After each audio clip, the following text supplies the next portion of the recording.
Desejo examinar com vocês o problema da liberdade. É um problema muito complexo que requer profundo estudo e compreensão.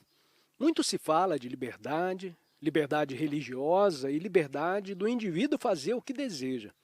Sobre essa questão, volumes têm sido escritos por homens eruditos. Mas eu penso que podemos considerá-la de maneira muito simples e direta, e chegar, talvez, à solução verdadeira. Não sei se você já se quedou alguma vez a contemplar o maravilhoso esplendor do poente, a hora do acaso, com a lua surgindo timidamente acima das árvores.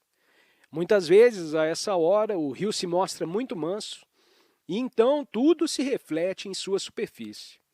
A ponte e o trem que atravessa, a lua ainda tenra e, em pouco com o escurecer, as estrelas.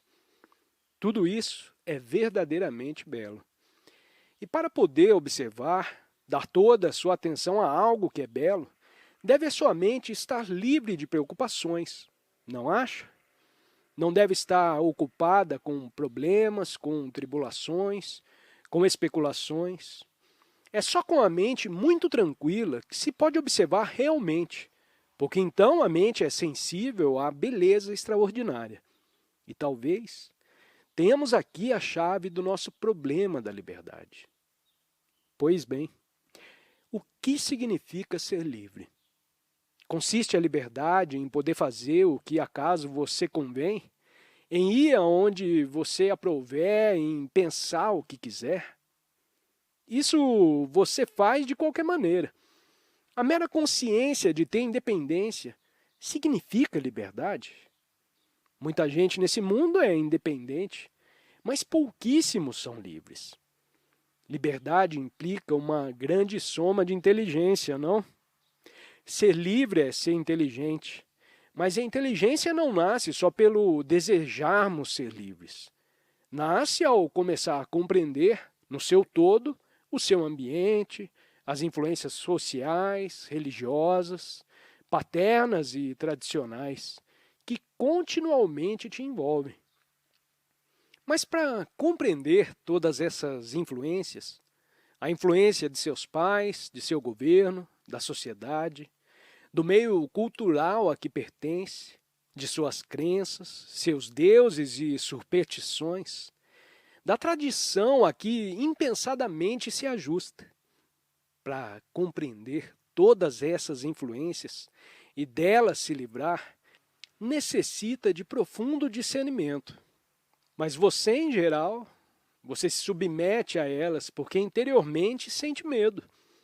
Tem medo de não alcançar uma boa situação na vida, medo do que possa dizer o sacerdote da sua seita, medo de não seguir a tradição, de não fazer o que é correto.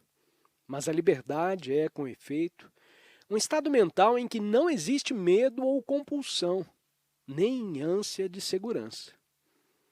Não desejamos, quase todos nós, estar em segurança. Não desejamos ser considerados maravilhosos, que nos admirem a formosura, a superior inteligência. Do contrário, não acrescentaríamos letras aos nossos nomes. Tais coisas nos inspiram confiança em nós mesmos, nos fazem nos sentir importantes. Todos desejamos ser famosos. Mas no momento em que desejamos ser algo, já não somos livres. Veja isso, por favor, pois, com efeito, aí tem o fio que te levará à compreensão do problema da liberdade. Quer nesse mundo de políticos, de poder, posição, autoridade, quer no chamado mundo espiritual, em que cada um aspira a ser virtuoso, nobre, um modelo de santidade. No momento em que deseja ser alguém, já não é livre. Mas o homem ou a mulher que percebe quando tudo isso é absurdo, cujo coração é inocente e, portanto, não está sendo movido pelo desejo de ser alguém, esse é um ente livre. Se compreender isso em sua simplicidade, verá também sua extraordinária beleza e profundeza. Afinal de contas, os exames têm essa finalidade de te dar uma posição, de te tornar alguém. Títulos, posição, conhecimentos servem de estímulo a ser algo. Não ouviu dizer a seus pais e mestres que deve ascender a uma certa posição na vida, que deve ter êxito como seu tio ou seu avô? Ou você mesmo trata de imitar o exemplo de um certo herói, igualar os mestres, os santos? Por isso, nunca é livre. Quer siga o exemplo de um mestre, um santo, um instrutor, parente, quer observe uma certa tradição, tudo isso implica, de sua parte, uma necessidade de ser algo. E é só quando compreende realmente esse fato que há liberdade. A função da educação é te ajudar desde criança a não imitar ninguém e ser sempre você mesmo. Mas isso é dificílimo. Ser sempre o que é, feio ou belo, invejoso ou ciumento, e compreendê-lo. O ser você mesmo é muito difícil, porque pensa que o que é ignóbil e que seria maravilhoso se pudesse converter o que é em algo nobre. Mas isso nunca acontecerá. Se, entretanto, olha o que realmente é e o compreende, então nessa compreensão há transformação. A liberdade, pois, consiste não em tentar se tornar algo diferente do que é, nem em fazer o que acaso deseja fazer, nem em seguir a autoridade da tradição, de seus pais, de seu guru, porém sim em compreender o que é a cada instante. Mas vocês não são educados para isso. Sua educação o estimula a se tornar isso ou aquilo. Mas isso não é compreensão de si mesmo. Seu eu é uma coisa sobremodo complexa. Não é meramente a entidade que vai à escola, que briga, que joga, que tem medo, mas é também algo que está oculto e que não é evidente. Compõe-se não apenas de tudo o que pensa, mas também de todas as coisas que foram incalculadas à sua mente por outras pessoas, por livros, pelos jornais, por seus líderes ou guias. E só é possível compreender tudo isso quando não deseja ser alguém, quando não imita, não segue ninguém. O que, com efeito, significa estar em revolta contra essa tradição de vir a ser algo. Essa é a única revolução verdadeira, conducente a uma extraordinária liberdade. Cultivar essa liberdade é a verdadeira função da educação. Seus pais, seus mestres e seus próprios desejos te querem identificados com isso ou aquilo, para ser feliz e ter segurança. Mas para ser inteligente, não deve se libertar de todas as influências que te escravizam e esmagam? A esperança de um novo mundo está naqueles de vocês que começarem a ver o que é falso e a revoltar-se contra o falso, não apenas verbalmente, porém realmente. E esta é a razão por que deve buscar a educação correta, pois só crescendo em liberdade poderá criar um novo mundo não baseado na tradição ou moldado de acordo com a idiosincrasia de certo filósofo ou idealista. Mas não haverá possibilidade de liberdade enquanto estiver meramente tentando se tornar alguém ou imitando um exemplo nobre. Pergunta: o que é inteligência? Resposta: vamos examinar essa questão com vagar, pacientemente para descobrir. Descobrir não é chegar a uma conclusão. Não sei se percebe a diferença. No momento em que chega a uma conclusão sobre o que é inteligência, deixa de ser inteligente. Foi isso o que fez a maioria das pessoas mais velhas. Chegaram a conclusões. Por isso, deixaram de ser inteligentes. Descobriu, pois, uma coisa, que a mente inteligente é aquela que está aprendendo constantemente, sem jamais tirar conclusões. E o que é a inteligência? A maioria das pessoas se satisfaz com uma definição do que é a inteligência. Ou dizem, esta é uma boa explicação. Ou preferem sua explicação própria e pessoal. Mas a mente que se satisfaz com explicações é muito superficial e, portanto, ininteligente. Começou a ver que a mente inteligente não é aquela que se satisfaz com explicações, com conclusões. Não é, tampouco a crer, porque crença é também outra forma de conclusão. A mente inteligente é aquela que investiga, que observa, aprende e estuda. E isso significa o quê? Que só há inteligência quando não há medo, quando está disposto a se rebelar contra toda a estrutura social, a fim de descobrir o que é Deus, descobrir a verdade relativa a qualquer coisa. Inteligência não é sapiência. Se pudesse ler todos os livros do mundo, isso não te daria inteligência. A inteligência é uma coisa muito sutil. Ela não tem ancoradouro. Surge quando compreende o processo total da mente. Não a mente, segundo certo filósofo ou professor, mas a sua própria mente. Sua mente é o resultado da comunidade inteira e, quando a compreende, não necessita de estudar um só livro, porque ela contém todo o conhecimento do passado. A inteligência, pois, surge com a compreensão de você mesmo e só pode se compreender em relação com o mundo das pessoas, das coisas e das ideias. Inteligência não é coisa adquirível como a sapiência. Ela surge quando há uma grande revolta, isso é, quando não há medo. E isso significa que quando há sentimento de amor, pois quando não há medo, há amor. Se só está interessado em explicações, receio que irá achar que não respondi a sua pergunta. Perguntar o que é inteligência é coisa semelhante a perguntar o que é a vida. A vida é estudo e recreação, sexo, trabalho, disputa, inveja, ambição, amor, beleza, verdade. A vida é tudo, não é? Mas veja, os mais de nós não temos paciência para prosseguir séria e constantemente nessa investigação. Pergunta: pode a mente rude tornar-se sensível? Resposta: escute a pergunta, o significado que jaz oculto atrás das palavras. Pode a mente rude tornar-se sensível? Se digo que minha mente é rude e procuro torná-la sensível, o próprio esforço para torná-la sensível é rudeza. Veja bem isso, por favor.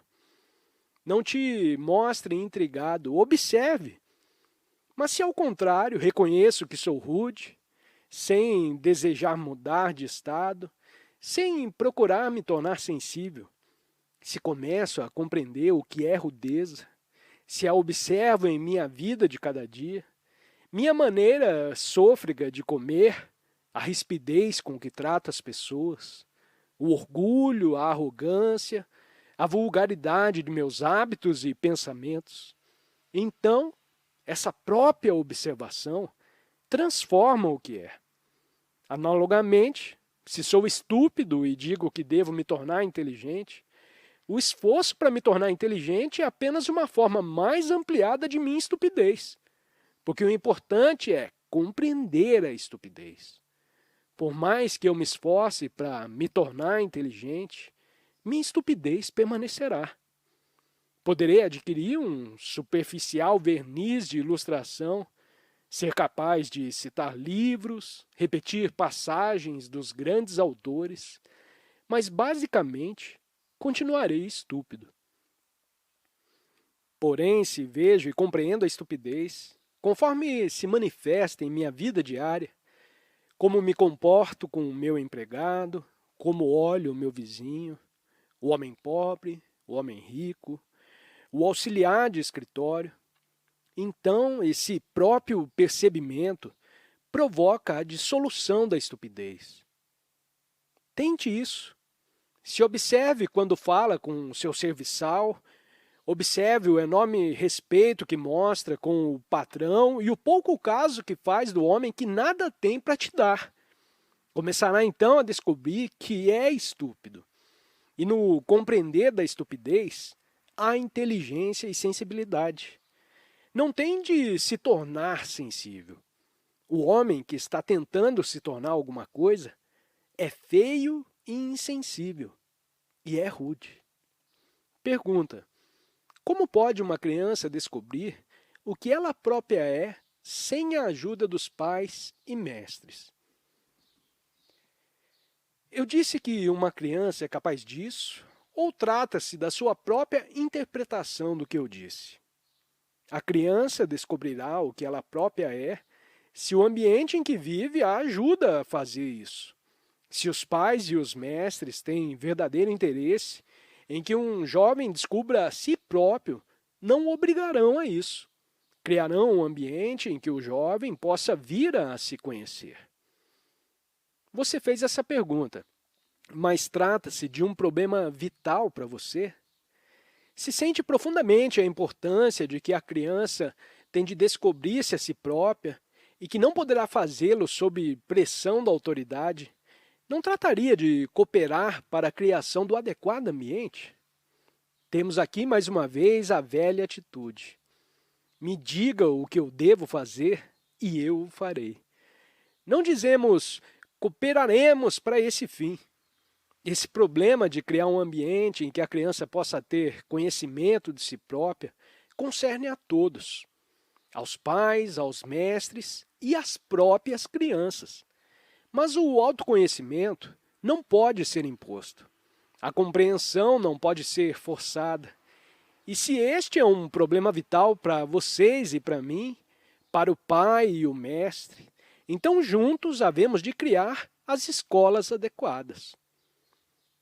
Pergunta: me dizem algumas crianças terem assistido em suas aldeias a certos fenômenos sobrenaturais, como, por exemplo, de obsessão, e que têm medo de fantasmas, espíritos e etc.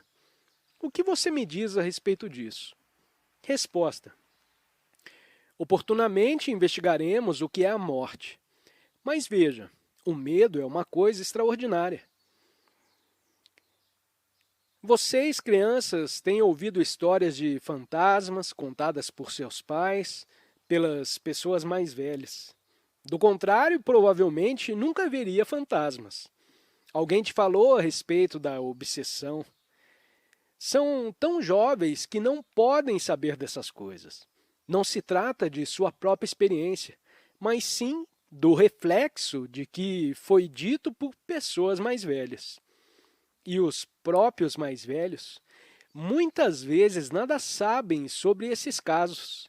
Apenas leram num livro alguma coisa sobre o assunto e pensam ter compreendido. Suscita isso uma questão completamente diferente. A experiência não contaminada pelo passado? Se uma experiência está contaminada pelo passado, ela é meramente uma continuidade do passado e, portanto, não é uma experiência original. O que é importante que aqueles de vocês que tratam com crianças cuidem de não lhes incutir no espírito suas próprias ilusões, suas próprias noções acerca de espíritos, suas ideias e experiências pessoais. Isso é muito difícil. Porquanto as pessoas de mais idade gostam muito de falar sobre essas coisas não essenciais, de nenhuma importância na vida. Assim, gradualmente, comunicam às crianças suas próprias ansiedades, temores e superstições, e as crianças, muito naturalmente, repetem o que ouvem dizer. É importante que os mais velhos, que em geral nada sabem por experiência pessoal acerca dessas coisas, não falem a respeito delas na presença de crianças. Pelo contrário, tratem de criar uma atmosfera em que as crianças possam crescer em liberdade e sem medo.